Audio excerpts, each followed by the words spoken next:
You know what I'm saying? Get that out. Good morning. How you doing? Good Doing good. morning. Good morning. Good morning. Okay, well, let's see. That's 3 of you. There are 8 people in the class. It's a pretty small class. So I'm going to try to get as many people to come to the Zooms as possible. You know, if as I've said in some of the emails, if you miss some Zooms or parts of Zooms, you'll also get a recording, a link to the YouTube recording that's being made. And so people who missed the Okay. class can do that. Before we get started, do any of you have any questions about how the course is supposed to work, or how the grading goes, et cetera, et cetera? Yeah, I do have a question. You said that we can get up to 700 points. So what is the cap? Like, what is the typical, I guess, amount that we should receive by the end without extra credit and all that? Without extra credit? I mean, I count the Yeah. extra credit in, so, you know, just overall, I have 3 courses that I grade in pretty much the same way. I have a First Amendment course that I'm teaching, and I also have an ethics course that I teach. And generally, the students do very well. Kamaria, am I saying your name right? Have you been in? Kamaria. Kamaria. And yeah, I was in your first freedoms, I think. Yeah, okay. So, yeah, I mean, it sort of goes like that one. I mean, I can't remember what you got in that, but you know, almost everybody gets A's or B's. And I mean, the sort of grading scale I generally follow, yeah, 90 to 100 is an A, 80 to 90 is a B, et cetera. But because I just count in extra credit, you know, you could potentially get B's on all your tests and have so much extra credit that you'd still get an A or an A minus or something. So there are 3 tests. The first 2 are 100 points each. Then there's a final, it's 150 points of, I think. Let me look at the grading sheet and I'll double check.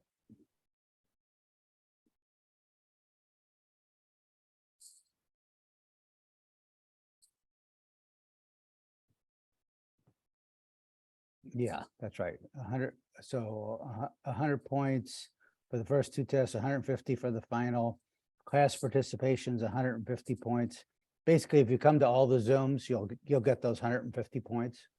Because I give, for being in the Zoom, I give you 10 points. And there'll be 15 or 16 classes, so that should cover you. Then anytime you make a comment or present a case, or you know, some reading to the group, I give you maybe another 5 points. Once you get to your maximum of 150 class participation points, I just start adding any comments and participation into the extra credit. There's a maximum of 200 points of extra credit. Then there's a final project, which is 200 points. And for that, you have a choice of doing a 10-page paper on a topic you're interested in that relates to the class. Or the alternative to that is you can pair up with somebody else in the class and do a debate that would be presented in class on some sort of topic, you know, say, you know, affirmative action would be one possibility. Should critical race theory be taught in the in the schools. That could be another possibility. I mean, there's an unlimited number of possibilities. And when we get to April or maybe end of March, I guess, end of March, we'll begin talking about which direction you want to go. If you do the debate, then you just, you prepare some sort of like of a written argument. And then then we have a little debate back and forth. Each person has 5 minutes and then some rebuttal, and then the students in the class can ask questions, etc. And that's so that's 2 ways that you can go about the final getting the points for the final project. All the tests are open book, open note, open internet. I just ask you not to help each other. They're mostly true, false, and matching. I then also have on the tests optional extra credit essays, which you can do. So that pretty much sort of covers how the grading goes. If you miss all or part of the Zooms, you can still get the same amount of credits. You're not penalized.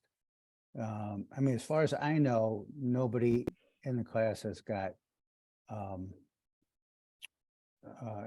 has a conflict with this time, or at least not with the whole time. As I say, if you have to come late or leave early, I understand. So let's say you had, I mean, I do have in my first Freedoms class, which has about 60 plus, 30 plus kids, young people. I shouldn't call you guys kids. Sorry. It has about 30 plus people.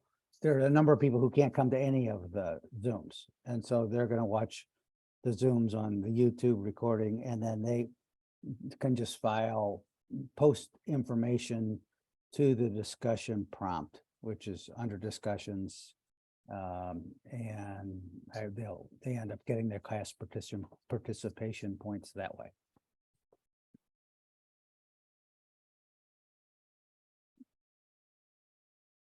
Any more questions? And then I'll see something I didn't say. I think I've said this in the on the web page. So there are a number of ways to get extra credit. One is if you saw something interesting in the news that related to our topic, and brought it in, discussed what it was about, where you saw it, what you think about it. That would be, I'd give you extra credit points for that, say, 10 points or something. Another way is to watch a movie that relates to equal justice, and write up an essay for 400 words that focuses on a legal or an ethical issue in the movie. I mean, one example would be Loving. That was a movie about 5 or 6 years ago. It was a good movie. It was on Loving versus Virginia, which was the 1968 Supreme Court case where the Supreme Court said that interracial marriage laws were unconstitutional. It's a favorite case of mine because I interviewed Mildred Loving when she was still alive. It was about, I guess I interviewed her about 30 years ago at her little farm in Virginia. She was a very sweet person who I dragged along my then 4-year-old youngest son because I was supposed to be parenting him that day, and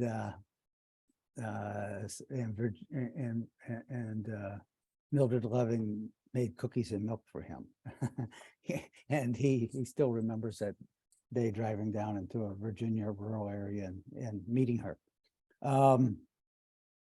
So that'd be one example of a movie. Another example would be the movie that's out just right now. She Said, which is about the New York Times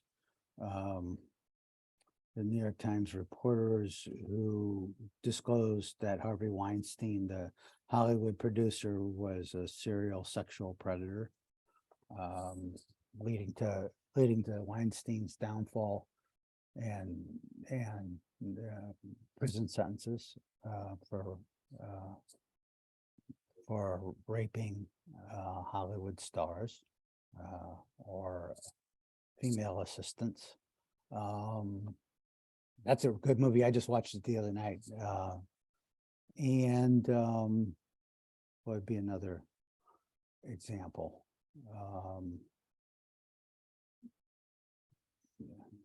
There's well, I mean, if you're delving back a little bit farther, back on the interracial marriage issue, Guess Who's Coming to Dinner I think it won the Academy Award in 1968. It came out as a Hollywood movie at the same time that the Supreme Court was issuing Loving versus Virginia.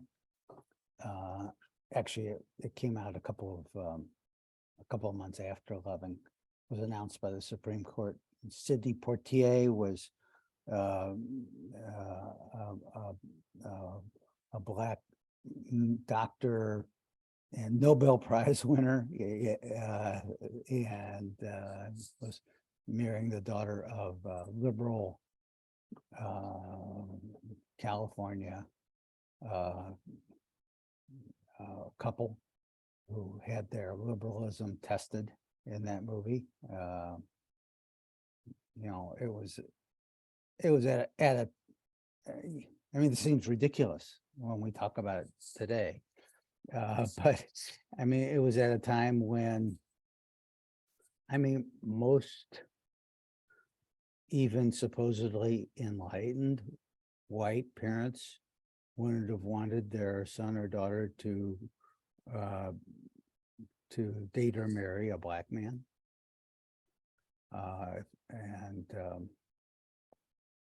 So that's changed a lot. At least some things get better. I mean, I can still remember the friend of mine who took a Black girl to the senior prom and how that was surprising to people. Different time, not a better one. So those are a couple of the movies. Let's see. And so that's another way to make extra credit. Usually I give people, I don't know, 20 points or 30 points for, I think 30 points for an essay on a movie that they have watched. And then the other way is, to do some of the extra credit essays that accompany the tests.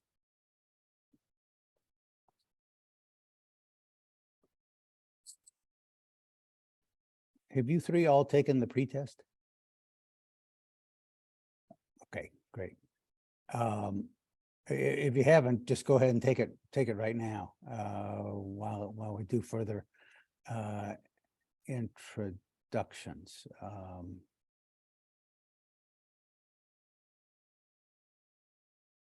So I guess maybe William, you haven't taken it yet, have you?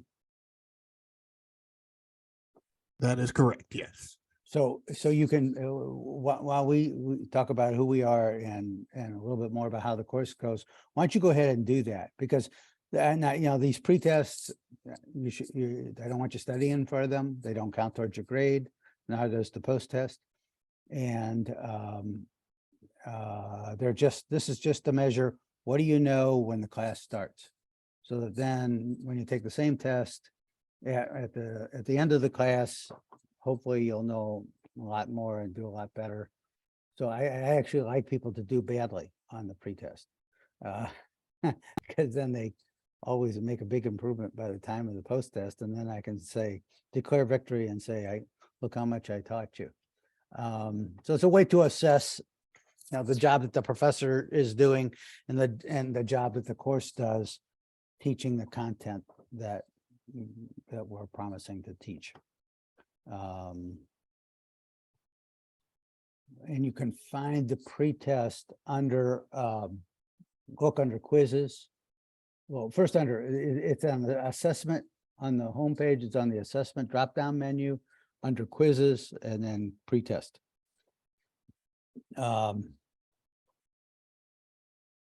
And okay, so tell me a little bit about yourselves. Are you all journalism and advertising majors? No, how about you, Madeline? So I am an RTD. Well, that's okay. You know, it's a little, I had a student from RTD in my first freedoms class yesterday, and there's also, so what department do you think you are in? So it's weird because I take like the media industry classes. So Oh, I media take a lot, yeah, so I take a lot of them with Jim Wall. And so when I took them, they were in RTD, but now he's moved to journalism.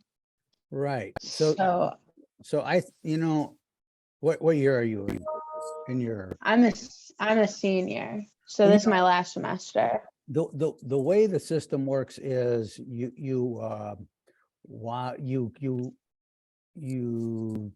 proceed academically under the catalog that you enter under. So I guess you probably do proceed as under RTD. I mean, RTD is now the broadcast news and the media industries are part of the School of Journalism and Advertising, as is Jim Wall on our faculty. The Department of Radio, Television, Digital basically no longer exists. Part of it went to what was cinema and photography, and part of it went to journalism and advertising. So anyway, it doesn't matter.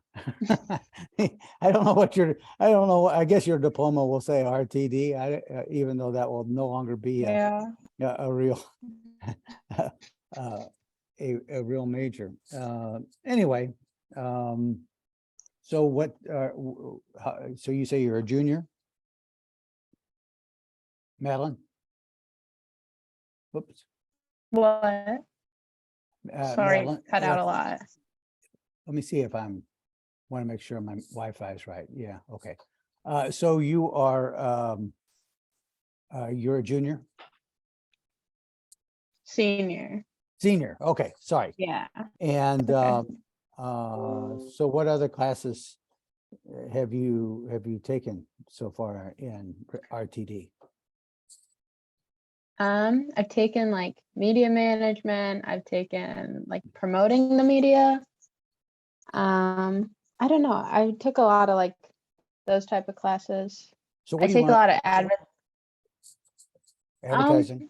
I actually am, yeah, but I'm planning on getting my graduate degree in recreation management. Oh, really? Okay. Yeah, so I don't really know where the path is going to take me next, Yeah. but figuring it out as I go. So where would you go to graduate school in recreation management?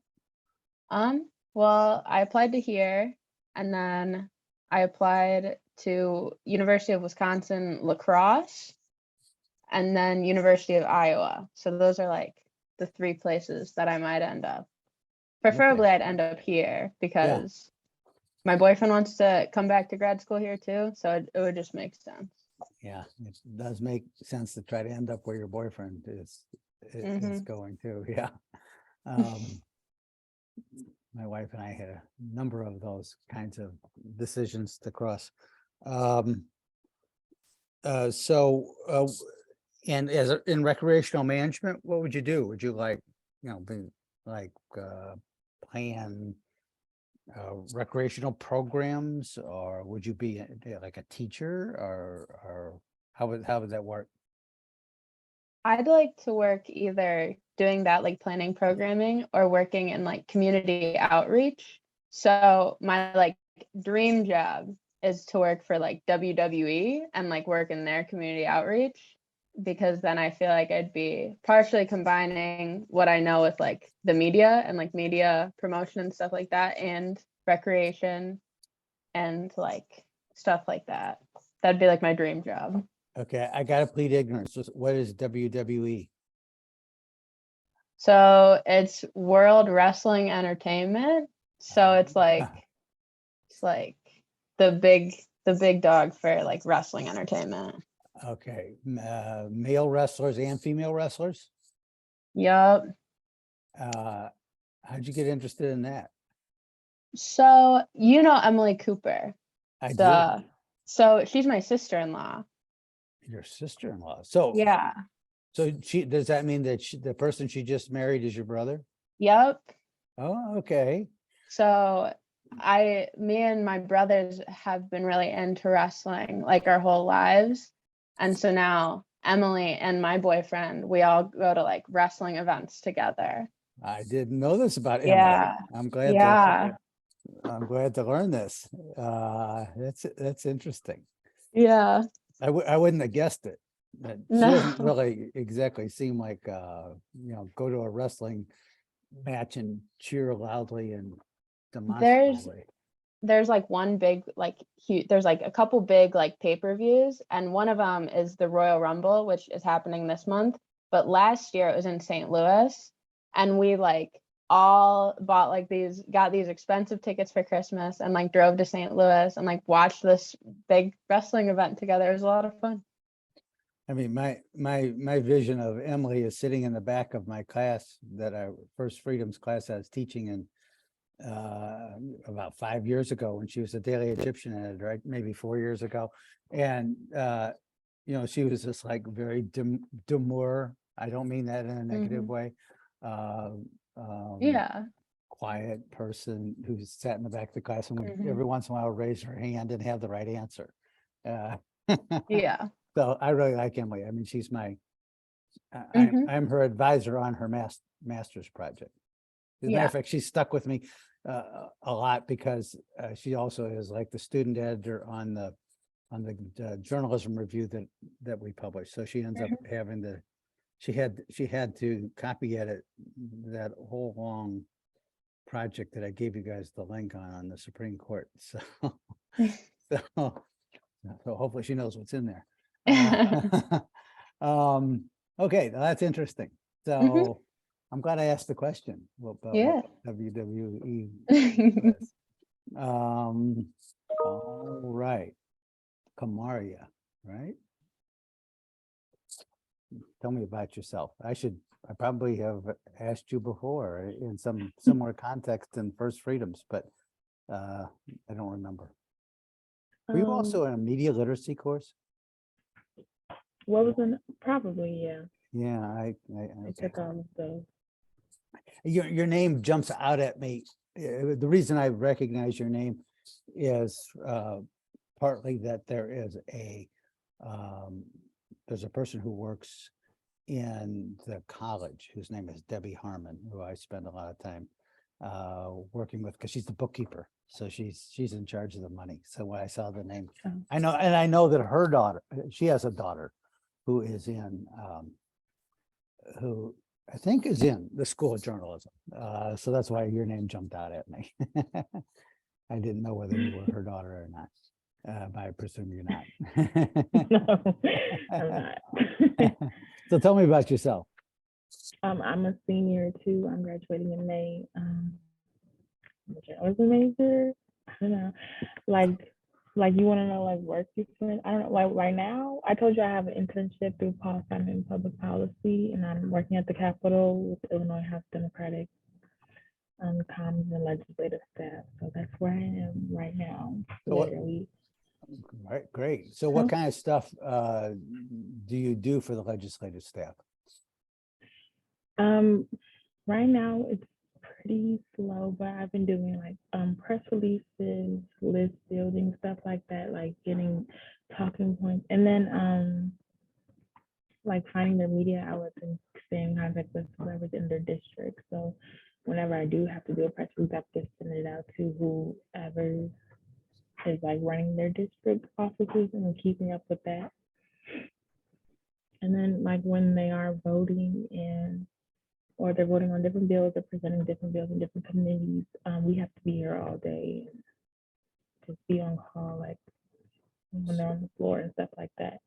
So do you work under a particular elected official, representative or senator?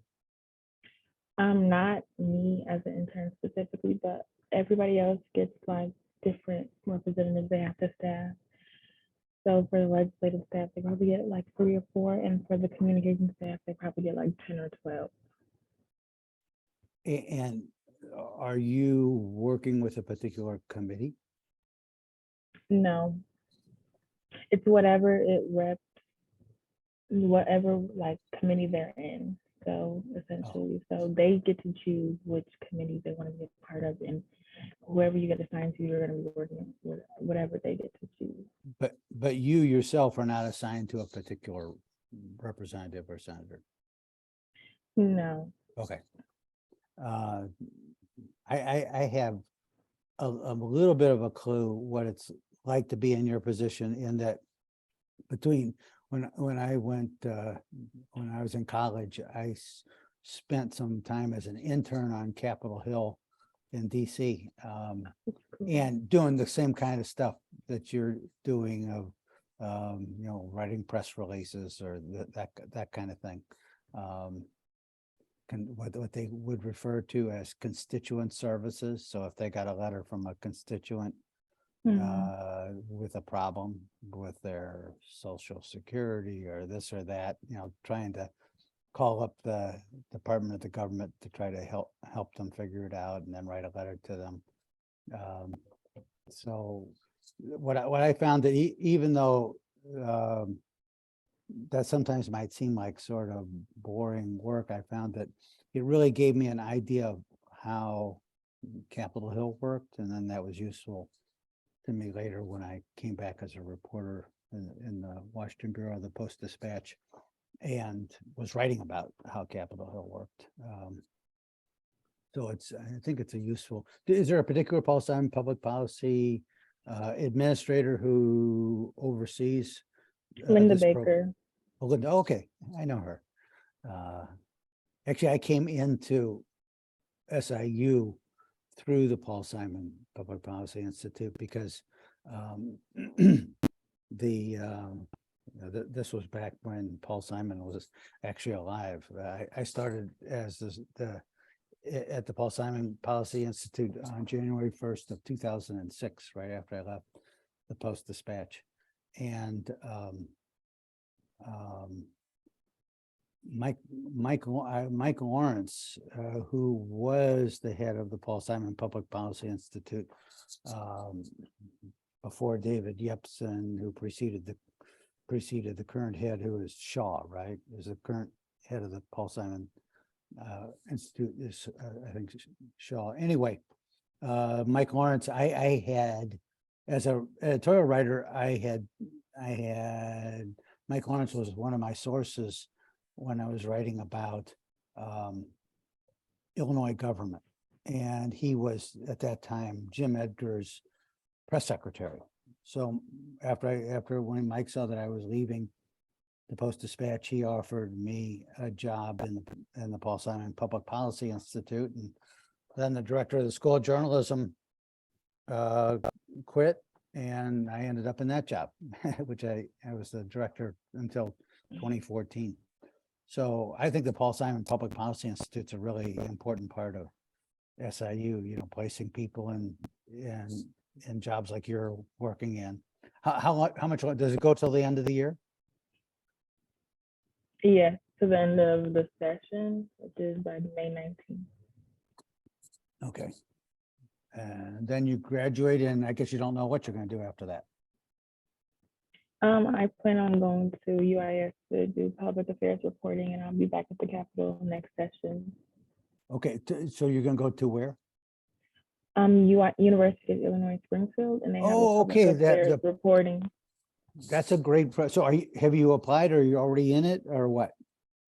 No, so actually my professor from last semester, she just told me about it, and I'm getting my stuff together now. I think I have until April, but I'm trying to get it in by the end of, well, before the end of February. Okay, So that is a great program.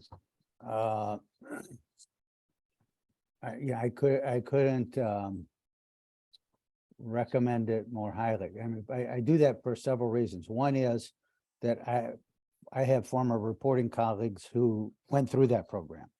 I worked in the Washington Bureau with a fellow named Bill Lambrecht for a long time, and he's a public affairs reporting fellow. Kathy Best, who's a graduate of our school of journalism, was a public affairs reporting student, graduate as well. Hey, Jake, good to see you. I had Jake in a class a year ago. Anyway, so I'm talking about the public affairs reporting program at the University of Illinois at Springfield. I mean, it's the other reason I say, not only do I know that a lot of their alums have good reporting jobs, and that's not just alums from my period as a reporter, but also alums who are our recent graduates this has led to good journalism jobs. But also it's the only place I know where you can get a master's degree in 1 year. And in that year, you also, the first semester is, as you know, I'm sure, is the courses. And the second semester, you're you're an intern for a news organization. Gives you practical experience. And I guess it still works that way. Yeah. It's the news organization that's already here in the capital too. They have different offices for like Chicago Sun-Times, Chicago Tribune, Daily Herald, Right. all of them. Right. So There was one of our graduates, her last name's Garcia, who went through that program as well, I think. So that's, I commend you for doing that. I would offer to write you a recommendation if you need one. And in fact, I will, if you need one. can you? Yeah, sure. No. I can. I used to always host a lunch with Charlie Wheeler, who for like 30 years was the head of the public affairs reporting program at the University of Illinois at Springfield. But I know he's no longer the director. So do you know who is the current director? I don't know. Yeah, I don't know. Well, find that out for me. And if you want me to write a letter, I'll be glad to, but I'd like to try to figure out who he or she, I'm sort of thinking it's a woman. No, it's a man, because I spoke to him, my tutor, I forgot his name though.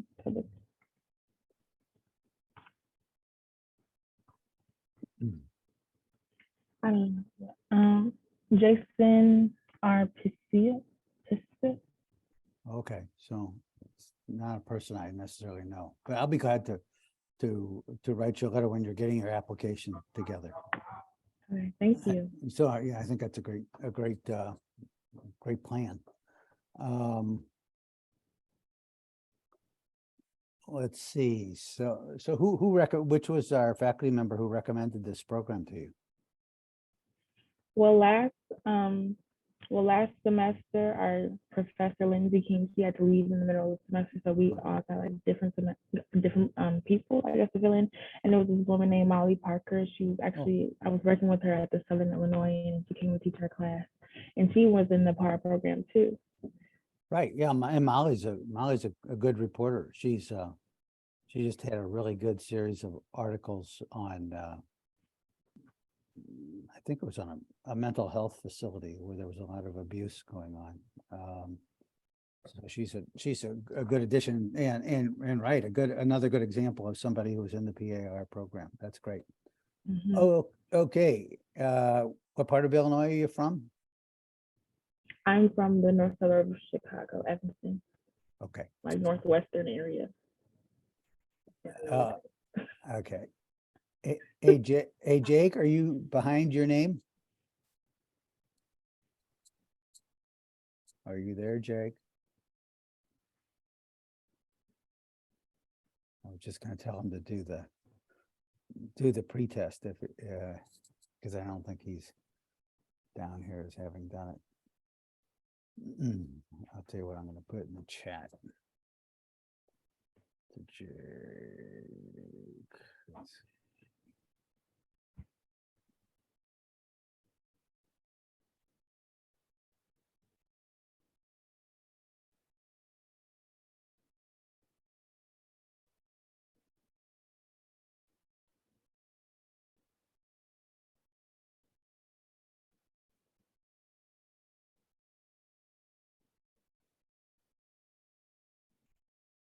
Okay. See if he gets that. Okay, William, how you doing? Doing good. I'm finally out here back in San Diego. Been a hectic couple of weeks. Where were you Uh, before that?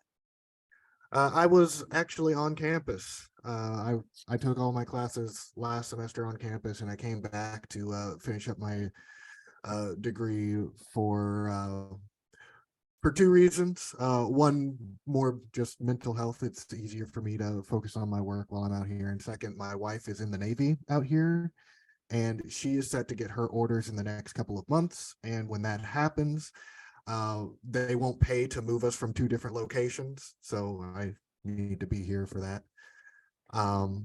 But I've been working at the Daily Egyptian since I got to SIU. So I guess Right. going on 2 years now, around Nice. there. Yeah. I was the news editor for the past two semesters, but I gave that position up whenever I moved out here. The things that I'm really kind of looking at right now, I'd really like to do some work for Popular Mechanics or National Geographics. I found that one of the things I really enjoy is talking with people who are in really specific fields of study, who are really passionate about it, and kind of trying to take that information and make it more digestible to a general audience. I really enjoy that, and I really enjoy like science and STEM type reporting. So that's what I'm looking at right now. Right. Have you taken non-journalism courses that sort of give you some background, like science courses or something that would give you like some sort of technical expertise on whatever one reads in Popular Mechanics? Whenever I was first attempting to get my degrees, I got it out of SIU at first, and I was going there for the rad tech program, taking x-rays and all that stuff. So as a part of that, I took a bunch of biology courses and a couple of smaller scale engineering courses so that we would learn how like the x-ray mechanics work and how the actual x-ray tube worked and all that stuff. And I've always really enjoyed science. My mom is actually also a science teacher over in Pulliam, and I've just always enjoyed scientific jargon and lingo and all that stuff. So it's always kind of vibed with me. So have you ever like written science related stories, stories that Yeah. try to explain some scientific development? I've written a couple of them actually. One of my favorite ones that I've done so far was on a ground penetrating radar project that is currently being funded through the SIU research department. I actually my stepdad is actually one of the people who is working on that project, and he is a geologist who routinely works with ground penetrating radar to find fossils and mineral deposits and that type of stuff. But I wrote that one a year or so ago. And just this past semester, I wrote about a cannabis research project that's going on also at SIU, pertaining to the use of certain cannabinoid chemicals in treating ovarian cancer. I see that. I was just to search for your stuff on the Daily Egyptian. So are you no longer working on the DE? Oh, I still am. I'm just working remotely. I'm actually Remote. going to try and go more into that kind of science reporting just because it's easier to get that stuff from a distance instead of being on campus for it. Uh-huh. Uh-huh. Uh, is Jason Flynn still on the DE? I believe as of last semester, he was on the staff list, but he didn't submit any articles last semester.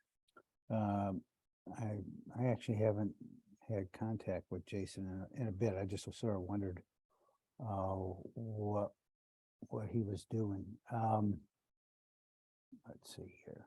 Let me get back to you. A person, you mentioned National Geographic. Were you at that thing we did last semester in November where Sarah Gardner was, Yeah. we had DE editors who came back, and one Sarah Gardner who is at at National Geo. So it might be good to try to make some contact with her if you haven't already. I do have her contact information. I am planning on seeing like what's going to be happening in the next month or two before I try and reach out for any concrete information or anything like that. I guess But your wife's orders might affect what you want to be doing, huh? Right. But in the meantime, I do actually want to try and get a little bit more involved in the photography side of things because I know, especially working with like National Geographic, they love having photojournalists for it. So Yeah, Sarah was mainly really a photojournalist. She was a co-editor with Kaylee Plotner back, I guess, I don't know, it was like 2014 or something. And because it was the last year I was a director, so I think that's when it was. Also, when we got our $9 student fee for the Daily Egyptian, which they were both really involved in helping to get. Anyway, so she was mainly a photographer, but it's actually her facility with new media that makes her valuable. But maybe as the semester goes on, I can try to help you make contact with her and see if that's something you can. Maybe your wife will get posted to the Pentagon. hey, that would be nice. Is that what does she do? What does she do in the military? She works IT, so theoretically, she really could go just about anywhere. Yeah.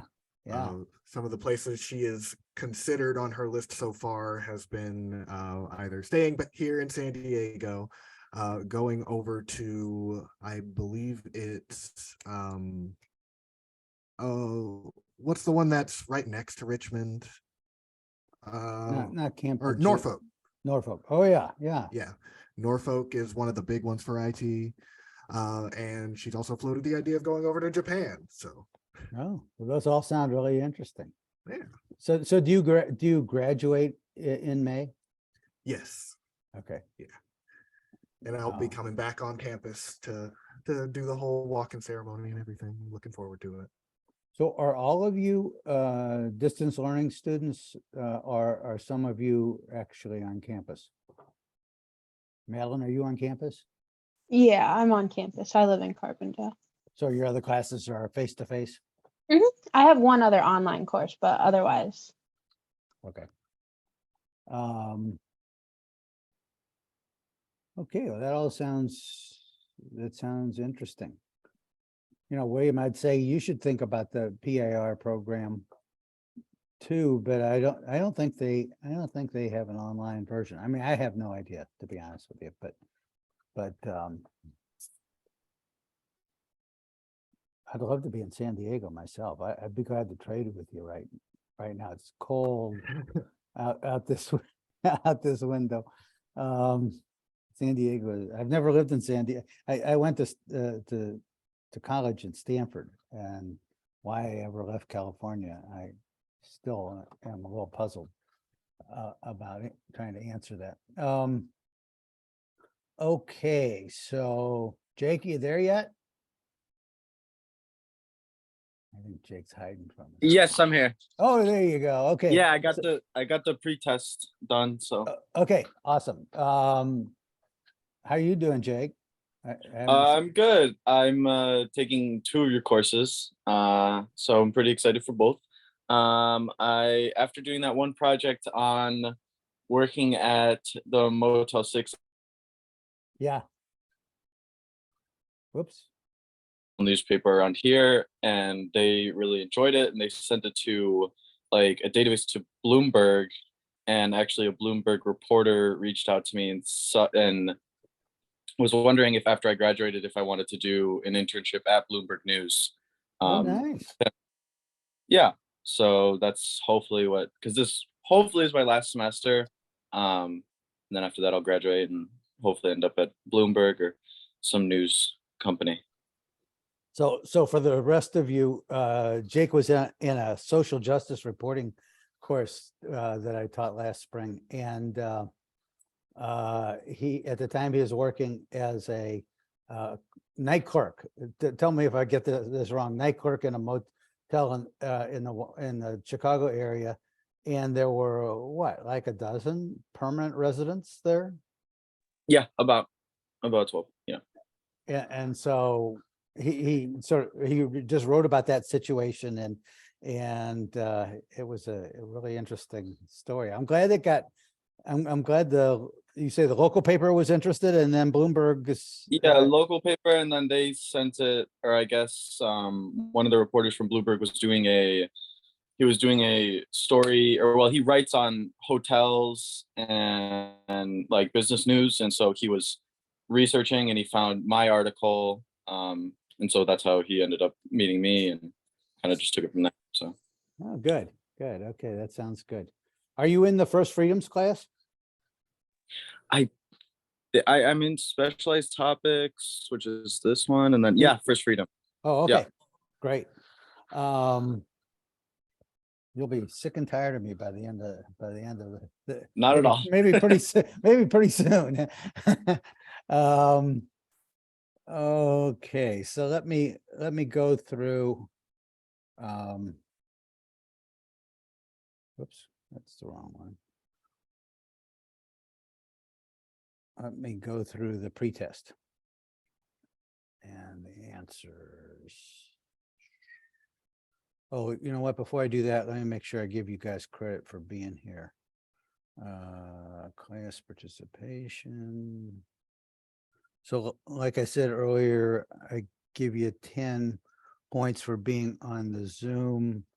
People who can't make the Zoom, then they can post to the discussion thread and get their class participation that way. Okay, so I've got that done. And so let's just go through this pretest. The first slaves were brought to America before the Mayflower. And that is true. I mean, the 1619 project that the New York Times did was, I mean, it was an eye opener for a lot of Americans. It was also a point of political, there was a lot of political hay made about it also on the right in reaction to the 1619 project. But it was called that because that's when the first slaves were brought to the continental United States. Actually, I had a student, actually it was Jason Flynn, who took this course last year, who pointed out, I think that that slaves were brought to Caribbean parts of the Americas before 1619. And so, but that would still be before the Mayflower. So I thought it was an interesting fact. And by the way, as I go through these, I'm just going to go straight down through them. and, add some additional context that one needs to know to answer the questions. And if you have questions or you have additional points to add, like that one Jason added last year, throw it right. Don't hesitate to interrupt me. I want this class to be as interactive as possible. When I should mention, if for those students who are watching this on the YouTube recording, make sure that you have taken the pretest before you listen to this part of the recording, because this has the answers, and I would like you to have taken the test before you knew the answers. Question 2, when the founding fathers wrote the Declaration of Independence that all men are created equal, they were including black men. False. They were not including black men, and as late as the Dred Scott decision in 1857, which we'll discuss in some detail later on in the course, the Supreme Court Chief Justice Roger Taney said, "We the people did not include black people, and black people have, free or slave, have no rights that white people are obliged to recognize."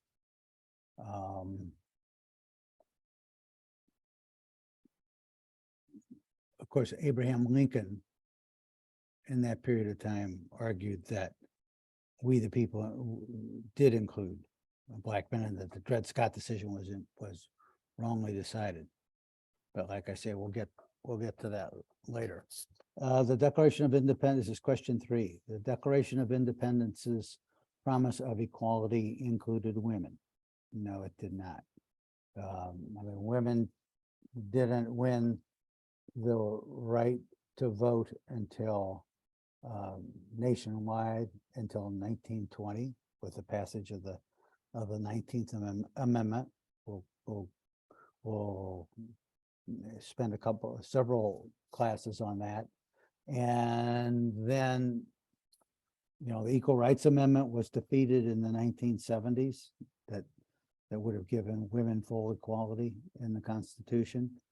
Ruth Bader Ginsburg, who later became Justice of the Supreme Court, when she was a lawyer, won a number of cases that included women's rights under the guarantee of equal protection, which is in the 14th Amendment. The 14th Amendment was added to the Constitution after and as a result of the Civil War.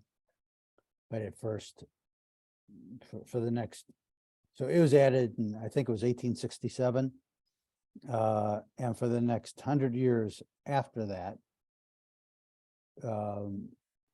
it did not fully include women. We'll go through that history. The Constitution promised equality for all white men. That's false. The word equality is not in, equal or equality is not in the original Constitution.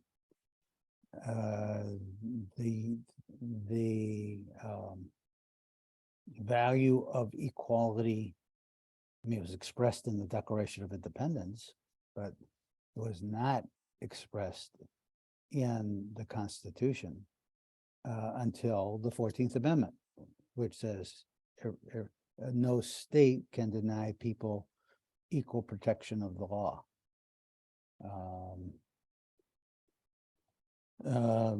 The Supreme Court building has etched above it equal justice under law, but that building was built in the 1920s, and the word equality was not in the Constitution that the framers wrote.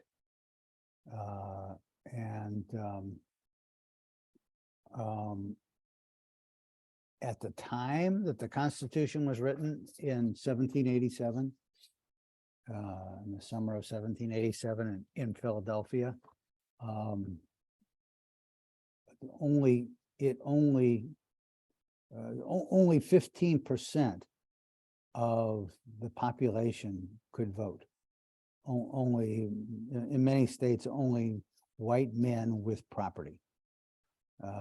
So it was a constitution for a very small slice of Americans.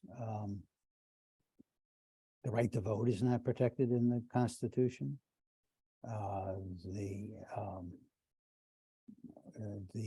democracy, the word democracy is not in the Constitution.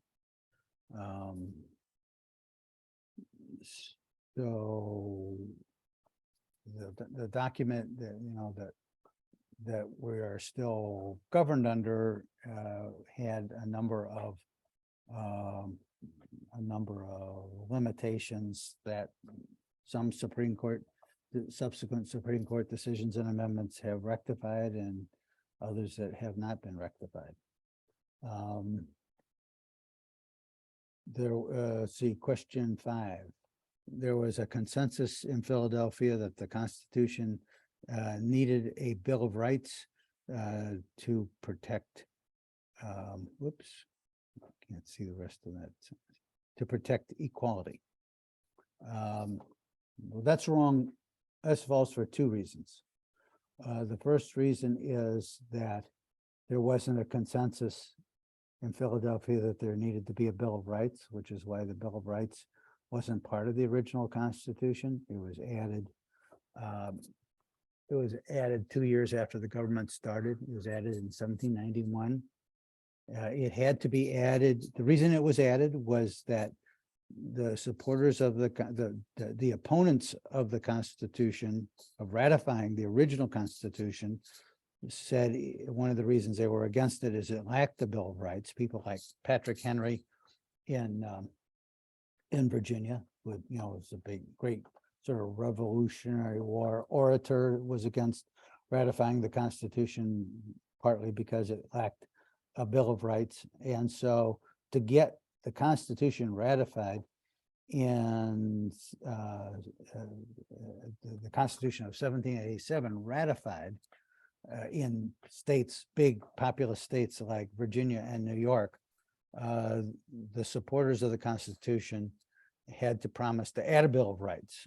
And even after the Constitution was ratified and the government had been formed and started in 1789, even then, there was still a move to have a second constitutional convention, and to head it off, Federalists such as James Madison wrote a Bill of Rights and got it passed in Congress and submitted to the states, and it was quickly ratified. So back to the question, there was not a consensus that there needed to be a Bill of Rights. There was not a consensus in Philadelphia amongst the framers of the Constitution that there needed to be a Bill of Rights. And nor was there any consensus in Philadelphia that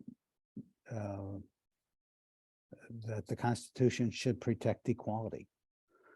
As a matter of fact, one of the reasons that one of the things that the framers, so there were 55 men who wrote the Constitution, and they were mostly rich white men, and they were concerned about their economic interests, and they were concerned that there was too much democracy in some states. There had just been, in the spring of 1787, the same year as the Constitutional Convention, there had been a revolt of debtor farmers in Massachusetts called the Shays Rebellion. You probably read about it when you were in high school history class, at least I did.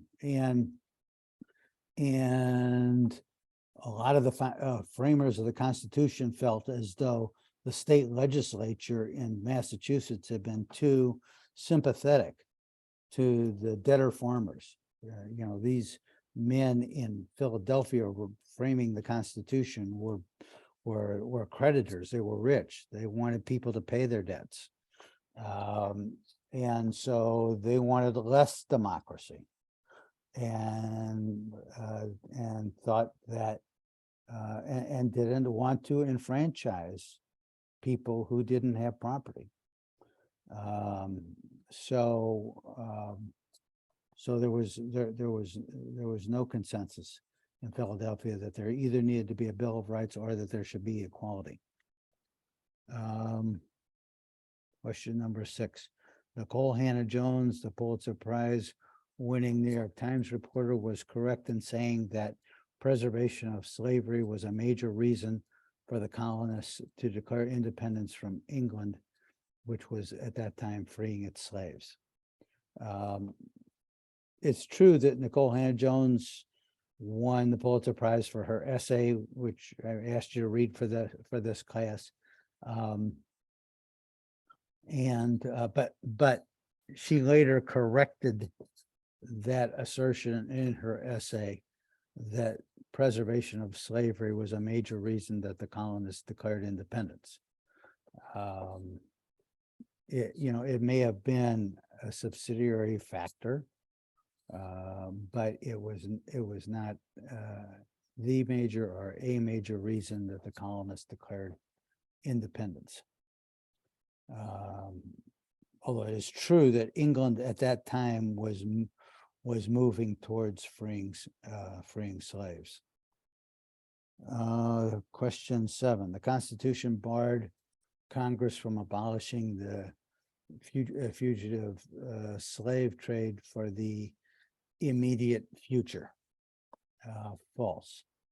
The Constitution says in one of its many compromises over slavery, it says that the slave trade cannot be abolished and can any sooner than, I think, the year is 1808. And in fact, it was abolished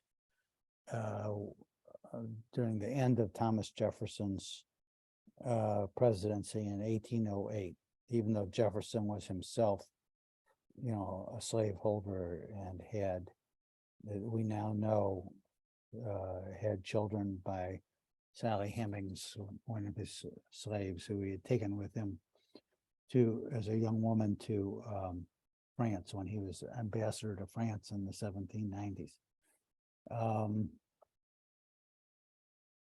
So the Constitution did not bar the fugitive trade.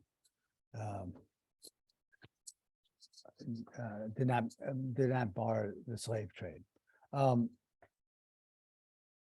The Constitution does not have the word slave in it, but there are a number of places in the Constitution where it's clear that where it makes references to slavery, like the 3/5 compromise, the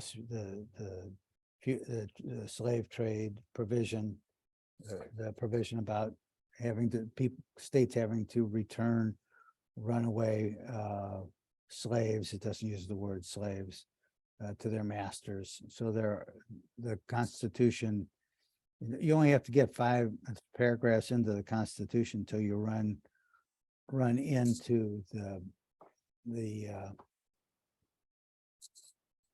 compromises to slavery. See question 9. The words equal justice under law are etched into the Supreme Court building because they are a quote from the Constitution. False.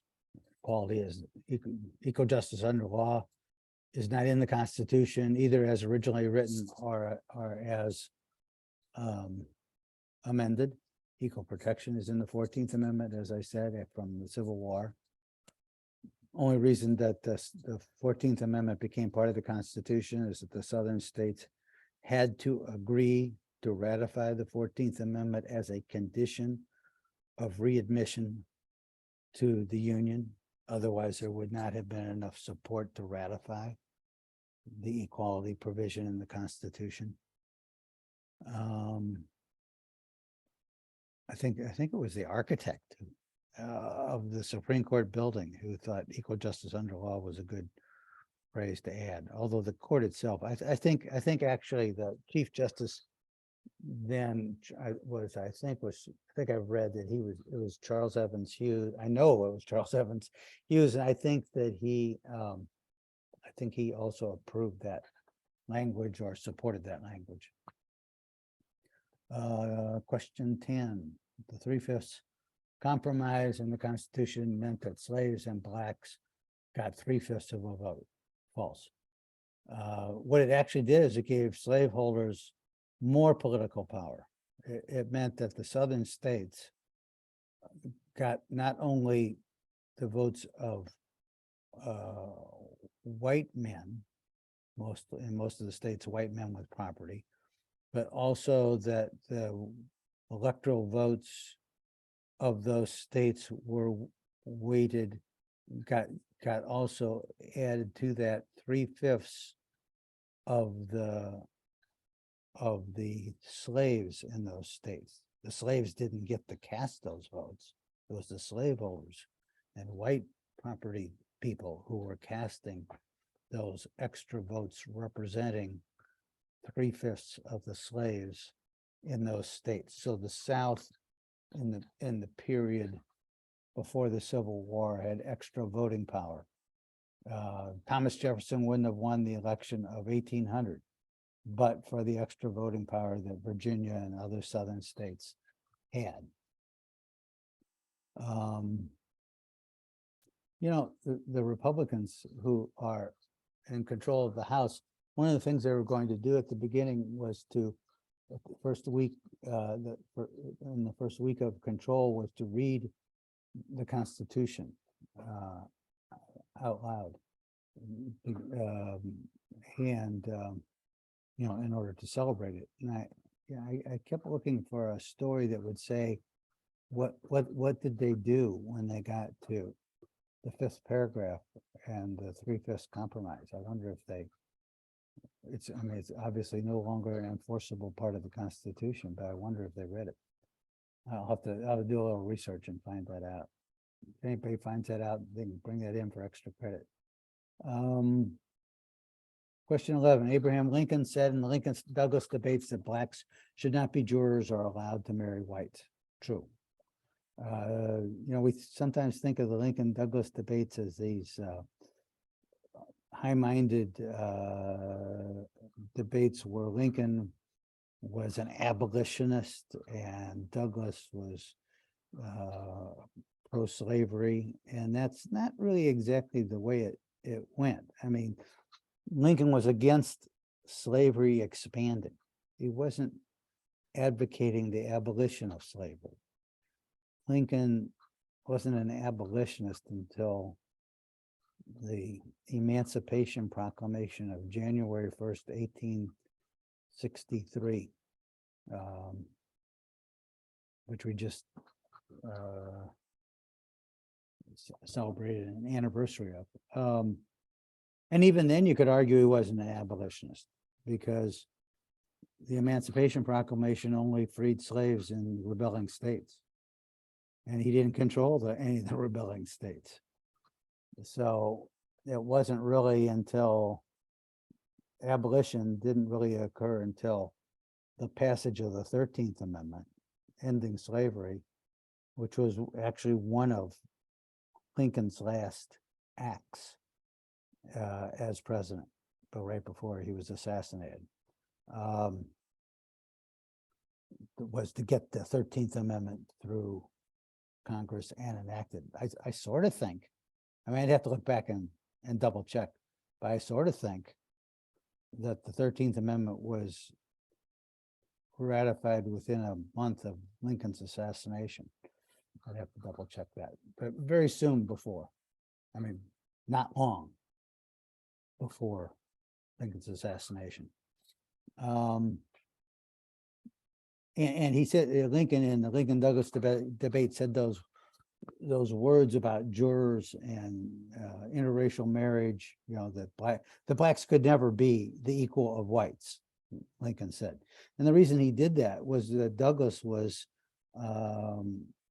ridiculing him before these huge throngs of Illinois citizens who were attending the 7 debates around the state of Illinois. And when he got to the southern, the ones down in Jonesboro and other southern and more rural communities in these debates, Lincoln was playing defense.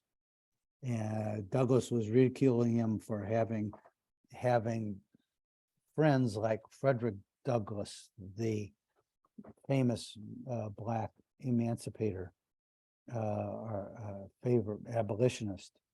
And Douglas was ridiculing Lincoln for having had Douglas in the same carriage as a white woman at one of the Lincoln senatorial campaign events. And so this was Lincoln playing defense. No, I'm not trying to end slavery. I know that whites will always be superior to blacks, and it shouldn't be jurors, and they shouldn't be allowed to marry whites, etc.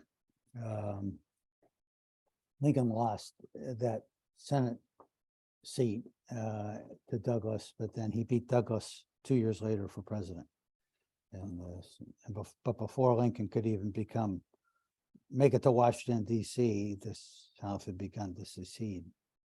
Fort Sumter occurred before Lincoln was inaugurated. See, question 12. Any questions so far? Because we still got a lot of questions to go through.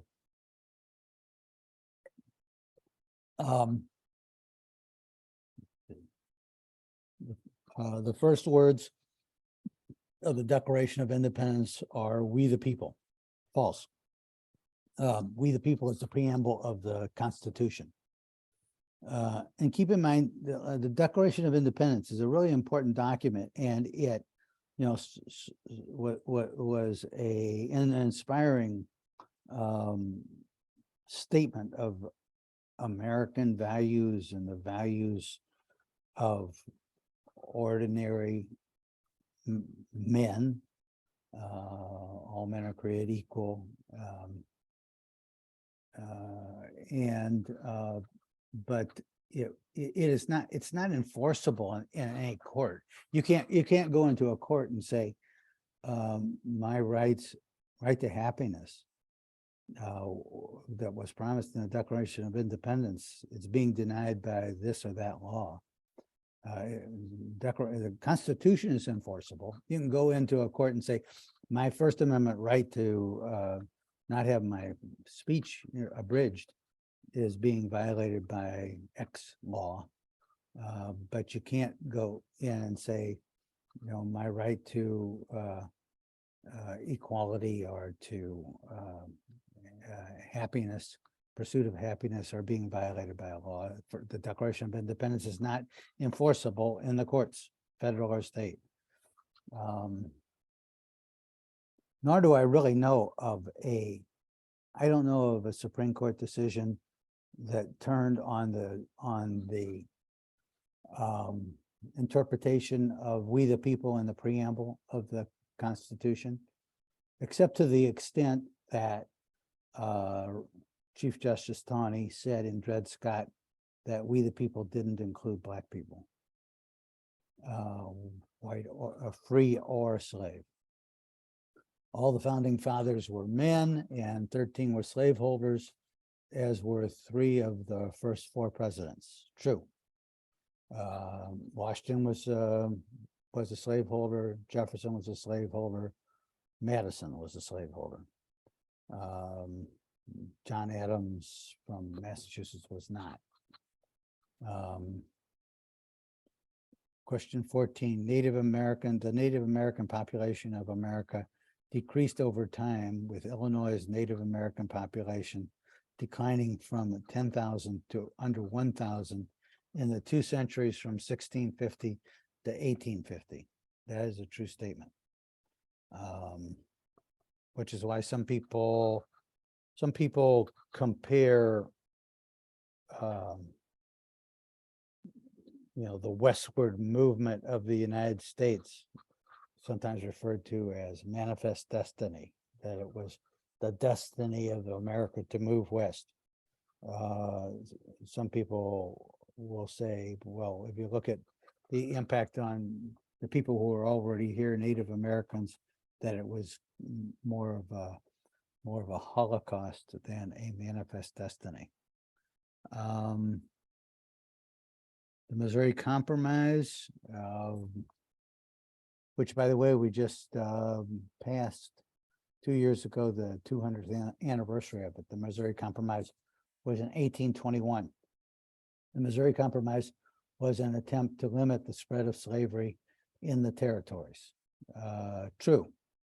So, under the Missouri Compromise, Missouri was admitted as a slave state. Maine, which had been part of Massachusetts, was admitted as a free state. That was to keep the balance of slave and free states. Yeah, in Congress. And even though slavery was permitted in Missouri, and further west of Missouri, the Missouri Compromise said there could not be slavery above the southern boundary, north of the southern boundary of Missouri. And that then led to a number of controversies and bloody rebellions in Kansas, for example, the bloody Kansas, where there were competing slave and anti-slavery factions which fought it out in the years before the Civil War. But the Missouri Compromise, even though allowing Missouri to enter the Union as a slave state, banned the spread of slavery in the territories north of the southern border of Missouri. The Missouri Compromise was ruled unconstitutional by the Dred Scott decision. It was the first time that the Supreme Court ruled, it was the first time after, okay. Marbury versus Madison is the 1803 decision where the Supreme Court said that if a law violates the Constitution, it's unconstitutional. The Supreme Court did not rule any law unconstitutional after that until 1857 on the Dred Scott law and the Dred Scott decision. And it ruled the Missouri Compromise unconstitutional as a violation of the Bill of Rights, because it said that slaves were property and that the Missouri Compromise took away the slave property in violation of, without due process of law. It's the most infamous decision in the history of the Supreme Court. Although I've seen law professors. I'm on a sort of a listserv of constitutional law professors, and I've seen law professors argue that while infamous, that it was rightly decided, that it was. Can an infamous decision be rightly decided? Well, the argument being that's what the framers of the Constitution meant, that they didn't mean to include Black people in We the People. And so when in deciding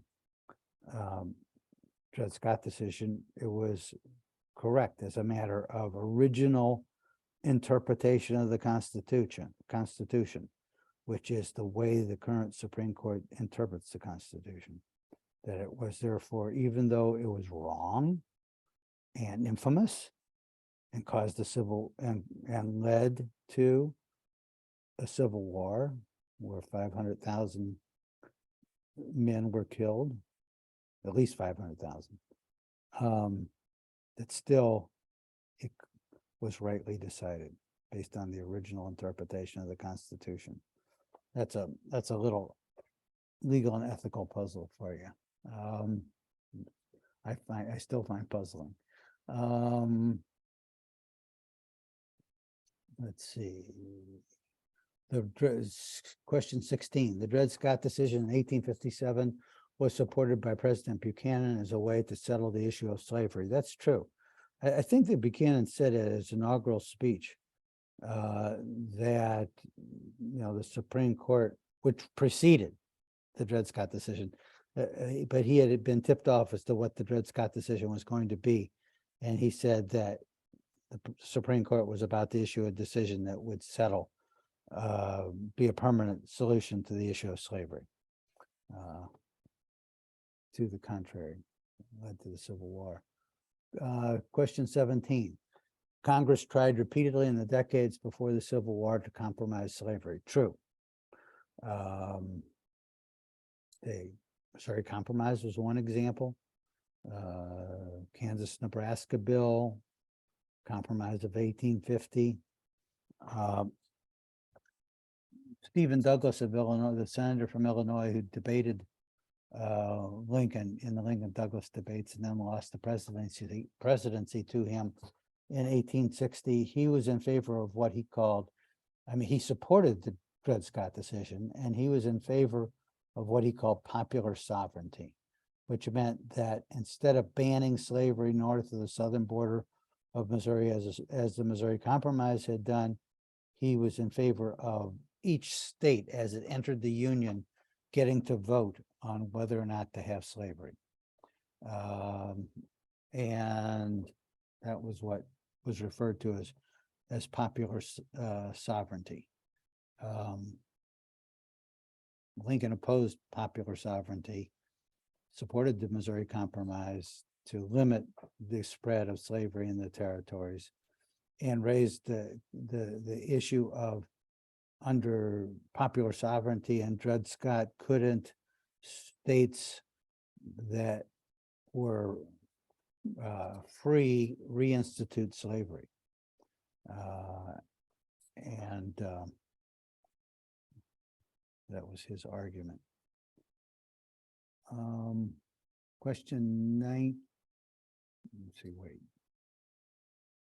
Question 18. The Dred Scott decision declared the Missouri Compromise unconstitutional because it violated the property rights of slave owners. True.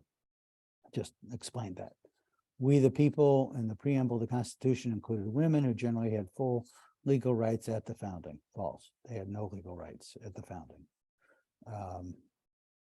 When a woman married a man, she lost any individuality. They were treated as one legal entity.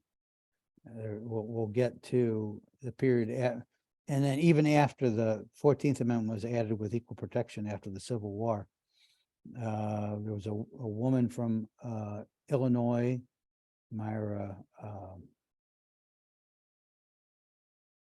Bradwell, who had worked in her husband's law office and had passed the Illinois bar, and the Illinois Supreme Court said women couldn't be lawyers because they couldn't take any position counter to their husbands. Their husband had total control over whatever position they were to take in society.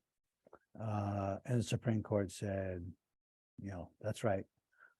Women are for the family and do not have the right to become lawyers. Virginia Minor was a woman in St. Louis who said equal protection. Well, that must mean I can vote. Supreme Court said, nope, equal protection doesn't cover women. Okay, let's see here. I guess that's the next question, isn't it? After the Civil War, the 14th Amendment added equal protection to the Constitution.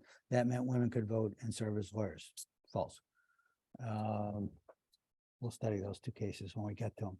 The 19th Amendment, in which women won the right to vote, was enacted with overwhelming majorities after World War I.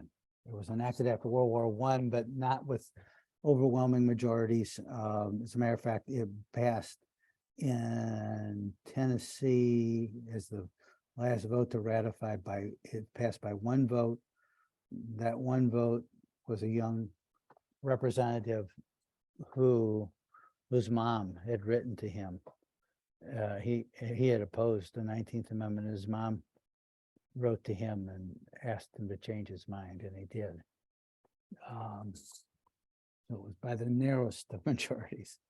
One of the most question 22, one of the most successful arguments against the Equal Rights Amendment was that it would require same-sex bathrooms.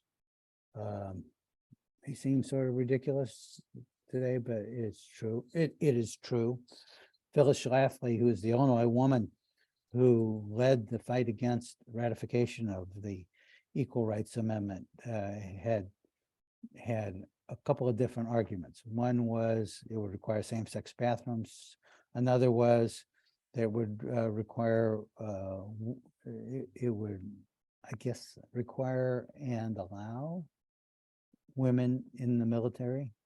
And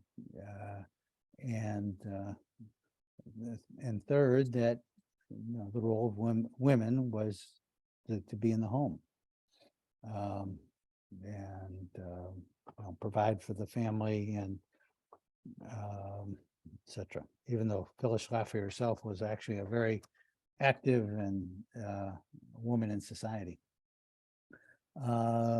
Question 23, even though the ERA was defeated, the Supreme Court has interpreted the Equal Protection Clause of the Constitution to provide equal rights for women.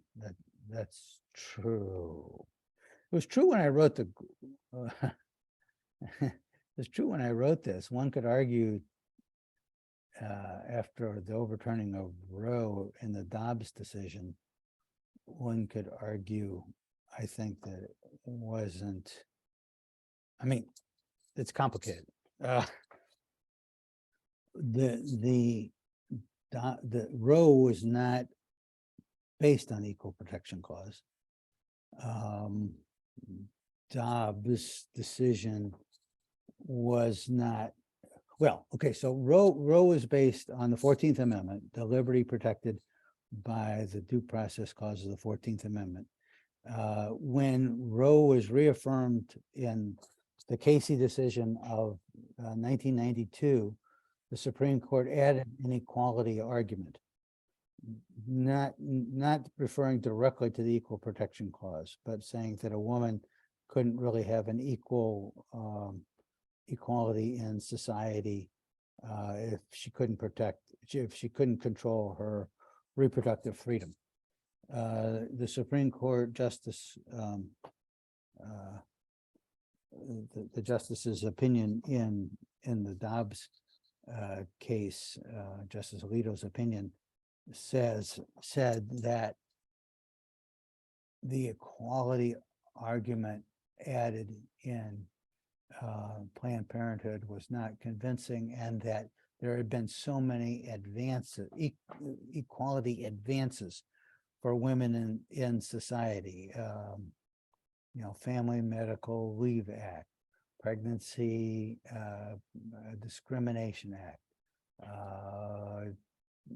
Title IX, that all of these advances had made women equal, and therefore there was no additional equality argument that had any traction in the abortion case, because women could not be discriminated against because of pregnancy, and society's attitudes towards pregnant unmarried women had changed, and because they could take family leave in connection with having a baby. So it's a long way of saying that even though Justice Ginsburg, in her time as a lawyer and a justice, had brought women to have equal rights to men, that one might argue, and I guess I would personally argue, that they no longer have equal rights after the Dobbs decision. I'm sure that when I wrote this question, I meant for it to be true.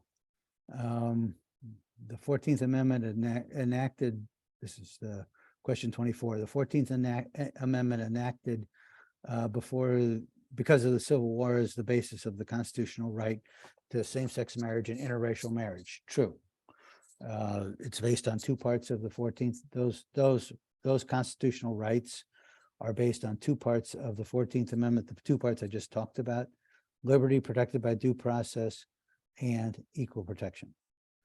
The Supreme Court in both Loving versus Virginia, the interracial marriage decision, and in Obergefell versus Hodges, the same-sex marriage decision, said those constitutional rights rested on a combination on the equal dignity of the individual that was protected by those two parts of the 14th Amendment. We're going to get back to all of this during the course. So if you're not picking it all up right now, don't despair. The Supreme Court upheld the incarceration of American citizens of Japanese descent during World War II. True. It was a 1940, either 45 or 46 decision involving a person by the name of Fred Korematsu. The Supreme Court just 2 or 3 years ago apologized, said it was wrong in that decision. They made that, the majority made that statement in a court decision in which they upheld Trump's travel ban that denied entry to some Muslims from Muslim countries, some people from Muslim countries, from primarily Muslim countries. 26. Discrimination against immigrants has mostly occurred since 2016 when President Trump elected to build a wall. There was little discrimination against immigrants before that. False. So there's a long history of discrimination against immigrants, goes back to, well, at least goes back to the 1880s and the Chinese Exclusion Act, which denied Chinese immigrants who had gone back to China the right to come back to the United States, partly because they were turning out to be such valued workers that they were taking work on the Transcontinental Railroad and other big projects away from white Americans, white laborers. During the World War I, there was a very strong anti-immigrant feeling.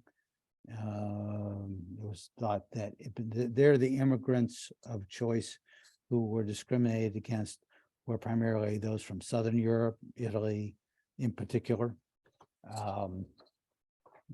Irish immigrants earlier on still were discriminated against upon their arrival. I heard a story the other day on NPR in which they were saying that one reason the baby boom generation is much more demographically white was because of all of the demographically white than you guys, for example.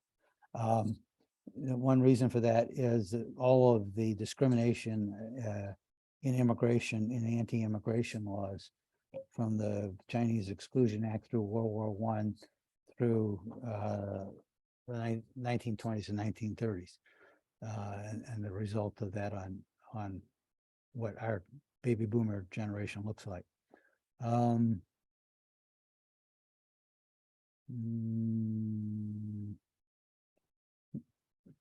Question 27. One of the most deadly riots in the 20th century was in East St. Louis, when about 100 blacks were lynched and thrown off bridges into the Mississippi River. True. This was a situation where blacks were moving up from the South, looking for more opportunities in the North, many of them making it up to Chicago, where they also faced discrimination. The discrimination that lasted through police brutality and redlining into this century and maybe up to today. I mean, there are all sorts of 21st century stories about exonerations of people convicted because of police misconduct in Chicago that had targeted Blacks and Hispanics. But yeah, in the East St. Louis race riot, it was white workers who found that their jobs they were losing jobs to Blacks from the South who would accept lower wages and rebuild. There were lots of news stories in the paper, sensational news stories, falsely claiming that Blacks incoming Blacks were responsible for crimes. And it resulted in this lynching, and the lynching included throwing Blacks off the river over the Mississippi. I guess that means the Eads Bridge would have been the bridge at that point. I used to say that this was the largest death toll before the Rodney King riots, after the police officers were acquitted of beating up Rodney King in Los Angeles. But I think some of the most recent scholarship on the Tulsa race riots of, I don't know, maybe it's the 1920s. I'll have to look up that date. May have resulted in more Blacks being murdered and lynched than East St. Louis. The actual numbers in both cases have increased greatly with additional research, but they also have become more uncertain on the high end. So I don't know whether more people died, more Black people were lynched in East St. Louis than in Tulsa or not. Both were terrible. People of Asian and Philippines descent were exhibited in cages like animals at the 1904 World Fair in St. Louis. True. When I grew up in St. Louis, 1904 World's Fair was pointed to as like the high point in St. Louis history. My grandmother went to the World's Fair, and it's all she would talk about. And it had this ugly, even though it might have had the first ice cream cones, it had this ugly history. It's one of the reasons that we'll get around to reading a Supreme Court decision from the 1940s. I am blanking out on this Supreme Court decision. Sherbert versus Ryan. No, that's not it. I'll think of it. There was a restrictive covenant decision of the U.S. Supreme Court that said that St. Louis was unconstitutionally enforcing restrictive covenants against that barred Black people from buying houses in white neighborhoods. And those restrictive covenants in that case were also often had language that said Samoans could not, as an outgrowth of this anti-Asian sentiment, couldn't buy houses next to white people. Some of the most question 29, some of the most important housing and school desegregation cases came from St. Louis and Kansas City. True. St. Louis and Kansas City had the biggest school desegregation and most expensive in the country. They went different directions. St. Louis had the largest interdistrict busing program, where mostly black students were bused to white, to otherwise entirely white suburban districts. That program is only just now coming to an end. Kansas City's program, they built a lot of magnet schools to attract white and black students to the same schools. Supreme Court ended court-ordered desegregation in 1995 in that case, with the deciding vote being cast by Clarence Thomas in that 5-4 decision. Presidents Eisenhower and Kennedy had to call out federal troops to integrate Central High School in Little Rock, Arkansas, and in the University of Mississippi. True. Little Rock 9 in the 1950s. University of Mississippi was James Meredith, who had to be, it was only admitted at the point of federal troops, the gun point of federal troops. After Brown versus Board of Education ended school desegregation in legal school desegregation in 1954, Southern politicians gradually complied with the court orders. No, there was massive resistance. George Wallace stood in the schoolhouse doors. Orville Faubus, the governor of Arkansas, refused to integrate the Little Rock schools. University of Mississippi was not had to have federal troops integrated. In the 1950s and question 32, 50s and 60s, billboards across the South and the Midwest called for impeachment of Chief Justice Earl Warren because he had written Brown versus Board of Education decision. True. The John Birch Society, a right-wing group, erected billboards all through the South and Midwest. I remember seeing them. Question 33, the Reverend Martin Luther King Jr. and Malcolm X were two influential black leaders in the 60s who were assassinated. Most historians say Malcolm X was the most significant civil rights leader.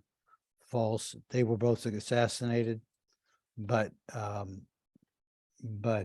Martin Luther King is considered by historians to have been the most influential civil rights leader. I suppose you could probably find a historian somewhere who would argue Malcolm X was more influential, but I think it's a hard argument to make. Question 34, Edmund Pettus Bridge in Selma, Alabama was the site of Bloody Sunday protests where civil rights demonstrators beat up the state police. False. The police beat up the demonstrators. John Lewis, the late, great John Lewis, the first black congressman from that state, was beaten on the head by the police at that demonstration. The Lochner era of the Supreme Court was viewed as the most liberal in history, while the Warren Court's most conservative. It's vice versa. The Lochner era, which we'll talk about, it's named after a Lochner decision in 1905, where the Supreme Court was the basis of throwing out minimum wage, maximum hour laws as violating the contract rights of corporations. Warren Court was the most liberal and progressive Supreme Court in history. It ran from it was named after Earl Warren, the former Republican governor of California, and Chief Justice who wrote Brown versus Board of Education was Chief Justice from 54 to 1968, when there was a revolution of civil liberties and civil rights decisions. The Constitution requires trigger warnings and bars microaggressions in public universities. False. Although the Constitution does require equal protection of the law in public universities. And some public universities have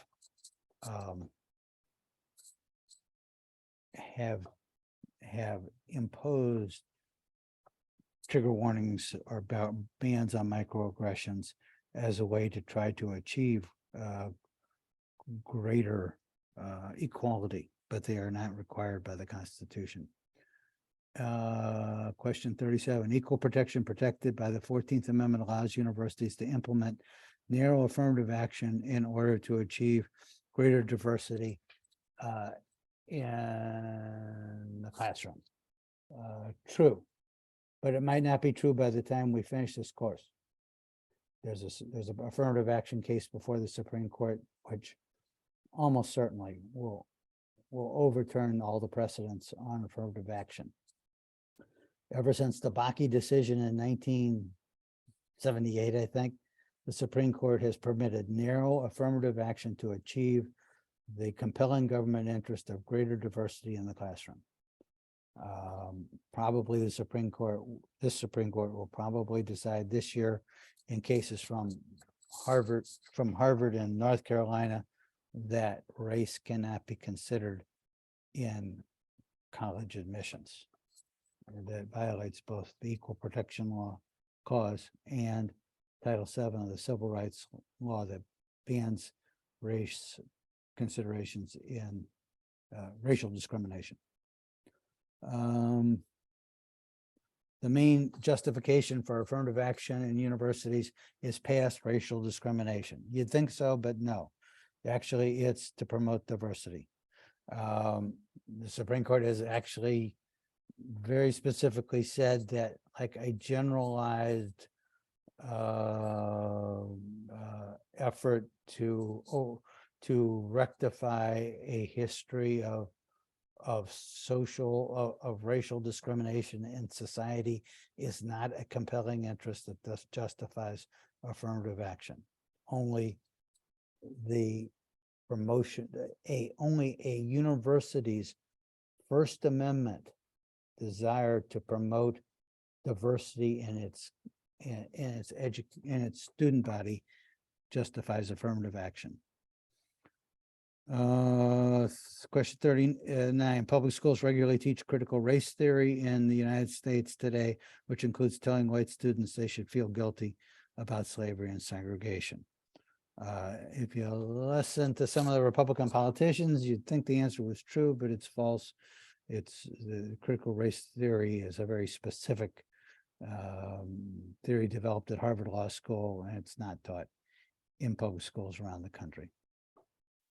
It's sometimes mistaken for the kind of instruction that I'm engaging in right now of taking a critical look at, what is the history of equality and race in the United States. Let's see, question 40, university speech codes that ban hate speech may violate the First Amendment if they protect some groups and not others. True. We'll talk about that in greater detail later on. Sandra Day O'Connor was more responsible for ending discrimination against women than was Ruth Bader Ginsburg because O'Connor was the first woman on the court. That's false. I mean, Sandra Day O'Connor did play her role, play an important role, but Ruth Bader Ginsburg not only wrote some of the most important decisions on the Supreme Court, but as a lawyer before she was appointed to the court, won the cases that began to interpret equal protection to protect against gender discrimination. Thurgood Marshall was more responsible for civil rights victories than Clarence Thomas, who replaced him as the only Black justice on the Supreme Court. True. I mean, for the same reason, really, as Ruth Bader Ginsburg. Ruth Bader Ginsburg was the Thurgood Marshall for women, or you could say Thurgood Marshall was the Ruth Bader Ginsburg for Black citizens. Thurgood Marshall came first. He won Brown versus Board of Education case before the Supreme Court and many other civil rights victories. The Constitution protects hate speech, parades by Nazis, and demonstrations by the KKK. True. So the First Amendment doesn't itself require equality. The 2014 Ferguson protests transformed Black Lives Matter into the most influential civil rights organization in the United States. I think I have that as being as being a true statement. No, I hesitate to say, I hesitate as I read it because I know Black Lives Matter doesn't really consider itself to be an organization. I may need to sort of reword that, but sort of a free-flowing political movement. Ruth Bader Ginsburg thought the main constitutional basis for abortion rights was the equality principle of the equal rights of the Equal Rights Amendment, and for that reason thought Roe versus Wade was poorly reasoned.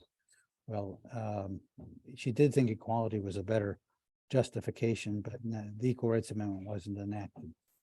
Ronald Reagan reversed pro-civil rights policies and argued for federal government to give tax breaks to segregationist universities such as Bob Jones. True. It was one of the biggest sort of political mistakes of his presidency, and he lost in the Supreme Court. As of 2000, no state had recognized same-sex marriage. True. The Roberts Supreme Court had greatly weakened the Voting Rights Act, which was passed in the 1960s because of white election authorities in the South refused to let most blacks vote. True. There's a Shelby County decision that Chief Justice Roberts wrote about 10 years ago that threw out an important part of the Voting Rights Act that required Justice Department approval of voting changes in the South.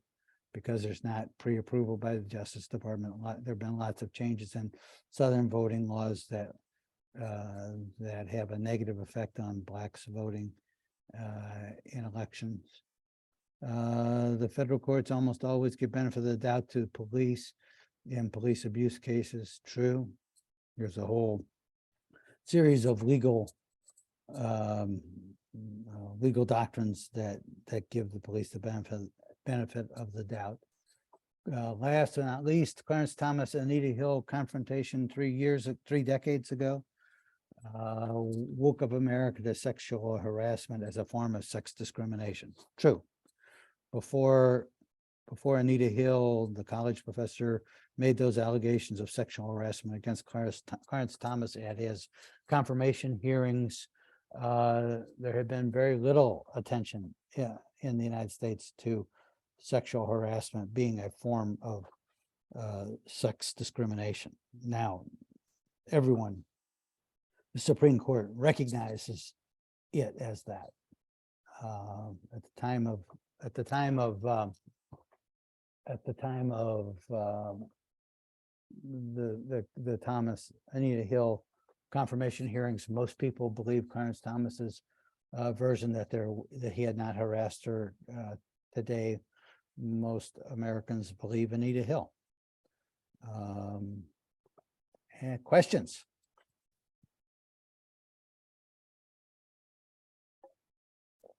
So we'll come back to all of that. Come